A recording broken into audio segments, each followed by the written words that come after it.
PN साहेबांचं आकस्मिक निधन झाल्यामुळे आणि त्यानंतर जे काही विधानसभेच्या निवडणुकीचे निकाल लागले आणि आमचा पराभव झाला, त्यानंतर जे काही आमच्या कार्यकर्त्यांना अडचणी झाल्या, जी कुचंबा झाला, त्याच्यामुळे कुठेतरी आपण पक्ष बदलण्याचा निर्णय घ्यायला पाहिजे असं कार्यकर्त्यांकडून आलं. फक्त पराभव झाला म्हणून हा निर्णय आम्ही घेतच. आमच्या कार्यकर्त्यांमधूनच हा खरं तर आग्रह चालू झाला आणि पीएन साहेबांनी त्यांचं जे काय राजकारण केलं ते राजकारण हे कार्यकर्त्यांच्या जीवावरतीच होतं आणि जी काही निष्ठा पीएन साहेबांच्या वरती आमची कार्यकर्त्यांची होती ती पीएन साहेबांवरती. काँग्रेसवरती निष्ठा ही पीएन साहेबांची राहील, तर आम्हा सगळ्या कार्यकर्त्यांची निष्ठा ही पीएन साहेबांवरती आणि त्याच कार्यकर्त्यांकडून ज्यावेळी हा आग्रह झाला त्यावेळी हा निर्णय घेण्यासाठी आम्ही भाग पडतो.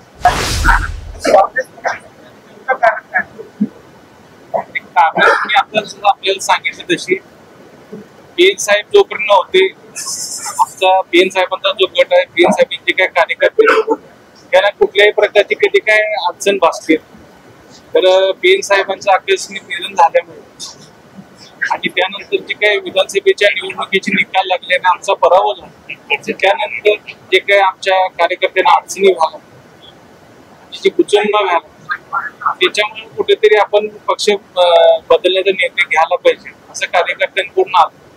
गेली 5-6 महिने ही चर्चा चालू होती आणि त्यातूनच नेमकं अजितदादा पवार साहेबांनी आम्हाला बोलवून घेऊन पक्षामध्ये त्यांच्या प्रवेश करण्यासाठी आमंत्रित केलं आणि एकंदरीत ते अजितदादांचे बोलणं झाल्यानंतर मी माझ्या कार्यकर्त्यांशी चर्चा केली. जवळजवळ 15-20 दिवस झाले पूर्ण मतदारसंघात आम्ही बैठका घेतल्या आणि त्या बैठकीनंतर सगळ्यांची ह्या गोष्टीला सहमती आणि आग्रह असल्यामुळे आम्ही हा निर्णय घेतला.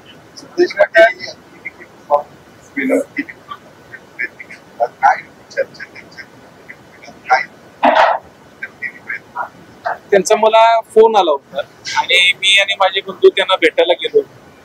त्यावेळी त्यांनी आम्हाला सांगितलं की तुम्ही असा काही निर्णय घेऊ नका, तर आमच्या कार्यकर्त्यांचं काय मत आहे, काय अडचणी व्हायला लागतात आणि आम्हाला पक्षांतर करावं लागतं असं आम्ही त्यांना सांगितलं. त्यानंतर मी त्यांना हे बोलून आलो होतो की आमच्या कार्यकर्त्यांना मी चर्चा करायला लागतो, त्यांचं काय मत पडते त्याच्यावरच आम्हाला निर्णय आमचा घ्यावा लागतो आणि गेली 15-20 दिवस जी काही चर्चा झाली त्यानंतर आम्ही या निर्णयावरती आता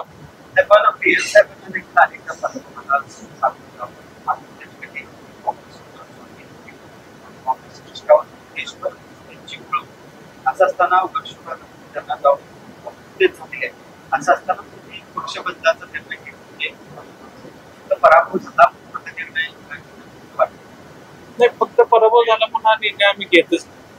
आमच्या कार्यकर्त्यांमधूनच हा खरं तर आग्रह चालू झाला आणि पीएन साहेबांनी त्यांचं जे काय राजकारण केलं ते राजकारण हे कार्यकर्त्यांच्या जीवावरतीच होतं आणि जी काही निष्ठा पीएन साहेबांच्या वरती आमची कार्यकर्त्यांची होती ती पीएन साहेबांवरती. काँग्रेसवरती निष्ठा ही पीएन साहेबांची राहील, तर आम्हा सगळ्या कार्यकर्त्यांची निष्ठा ही पीएन साहेबांवरतीच होती आणि त्याच कार्यकर्त्यांकडून ज्यावेळी हा आग्रह झाला त्यावेळी हा निर्णय घेण्यासाठी आम्ही भाग पडतो.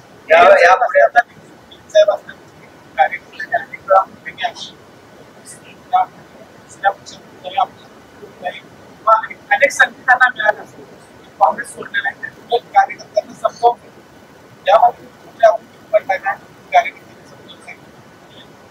पीएन साहेब जोपर्यंत असायचे त्यावेळी कार्यकर्त्यांना कधी पीएन साहेब विधानसभेला पराभूत झाले किंवा निवडून आले या गोष्टीचा कधी फरकच पडला नव्हता, कारण का साहेबांची काम करायची पद्धत वेगळी होती.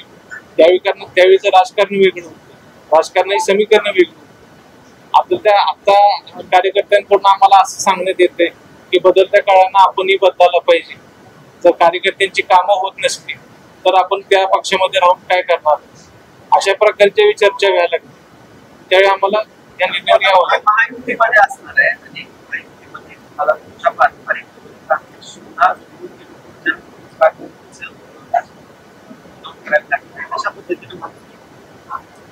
आम्ही ज्या काही निवडणुका असतील ते जरी आम्ही राष्ट्रवादीमध्ये उद्या प्रवेश करत असलो तरी पीएन पाटील गट म्हणूनच आम्ही निवडणुका लढवणार अशा पद्धतीचं आम्ही अजितदादा पवार साहेबांना सांगतो. पीएन पाटील काँग्रेस सगळ्याकडे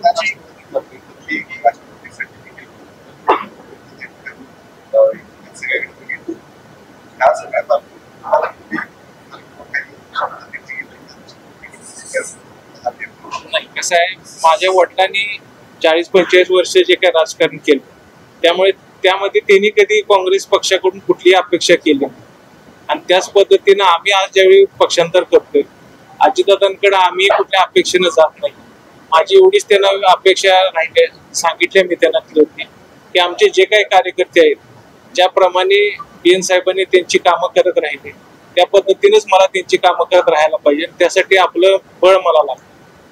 काँग्रेसमध्ये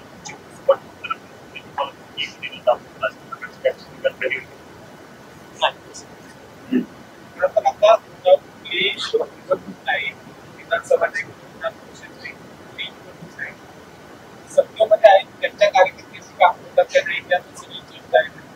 आता तुम्ही सत्तेमध्ये गेला, सत्तेमध्ये गेल्यानंतर तुमच्या कार्यकर्त्यांच्या काम करतील असं वाटतं का? आणि ते विधानसभा मतदारसंघावर सोडलेलं आहे आणि त्या ठिकाणी ऑलरेडी महायुतीचे आमदार कुठल्याही परिस्थितीमध्ये 2029 ची विधानसभा निवडणूक ही मी लढवणारच आहे. आणि अशा पद्धतीने मी अजितदादांशी बोलणंही केलं. त्यामुळे त्यांनी आम्हाला सांगितलेलं आहे की तुम्ही त्या गोष्टीची काही काळजी करू नका, तुमच्या कार्यकर्त्यांवर कुठलाही अन्याय होत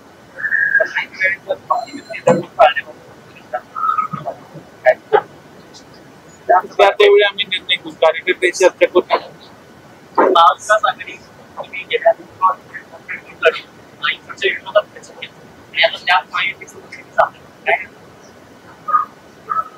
कार्यकर्त्यांना विश्वासात घेऊनच आम्ही हा निर्णय घेतला.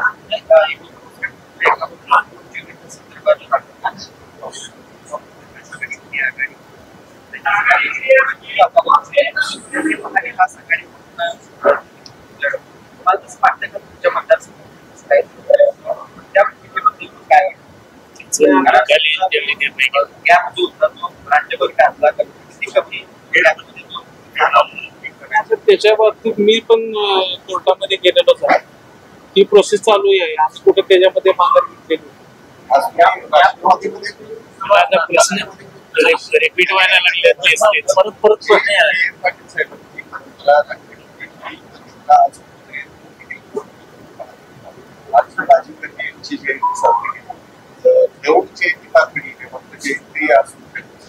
निश्चितच ज्या पद्धतीने आमच्या नेत्यांनी गेली 33 वर्ष हा कार्यक्रम केला, त्या पद्धतीने आजही आम्ही तिथं राजीव गांधींची जयंती पार पाडली. आणि जो दौडचा कार्यक्रम आहे किंवा जो आम्ही 20 ऑगस्टला कार्यक्रम घेतो, तो कार्यक्रम आम्ही आता इथून पुढे 6 जानेवारीला BN साहेबांच्या जयंती दिवशी आम्ही घेणार. पक्षप्रवेश होणार आहे, किती लोक तुमच्यासोबत पक्षप्रवेश करणार आहेत, हा कार्यक्रम